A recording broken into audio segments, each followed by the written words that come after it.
नमस्कार शेतकरी बंधूंनो, फार्मटेक राहुल चॅनलमध्ये तुमचं सहर्ष स्वागत करत आहे।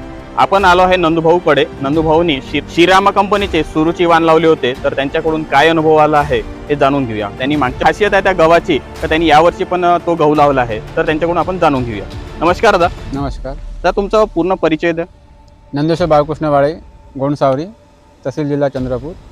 तर दादा, तुम्ही श्रीरामा कंपनीची सुरुची हा एक नवीन वाण होतं, तुम्ही मागच्या वर्षी अनुभव केला आहे, तर किती पॅकेट लावले होते तुम्ही? मागच्या वर्षी एक पॅकेट लावलं होतं। एक पॅकेट लावलं होतं। तर मागच्या वर्षी कसा अनुभव आला? त्या 20 किलो मध्ये मला 6.5 होते। 6.5 होते आले। हां, आणि खासाठी वगैरे कसं आहे? छान आहे, उत्पन्नाला छान आहे, खासाठी छान आहे। म्हणजे पोळी सकाळी जरी बनवली सायंकाळपर्यंत नरम। श्रीरामाचा सुरची गहू हा पोळी पण नरम राहते आणि रुचकर आहे आणि उत्पन्नाला पण चांगला आहे। तर दादा, तुम्ही यावर्षी पण गहू लावलाय का? हो, यावर्षी मी 2 बॅग लावला। यावर्षी तुम्ही श्रीराम कंपनीचं सुरची 2 बॅग लावले, तर तुम्हाला कसं वाटतंय गहू? छान आहे ना। छान आहे, म्हणजे हिरवगार फुटवे वगैरे छान केली। तर शेतकरी बंधूंनो, बघू शकता का बा, सुरची श्रीरामाचं सुरची गहू हा या भाऊनी लावलाय, तर फुटवे वगैरे चांगला आहे, हिरवगार पीक आहे आणि फुटवे वगैरे आहेत अधिक झाले।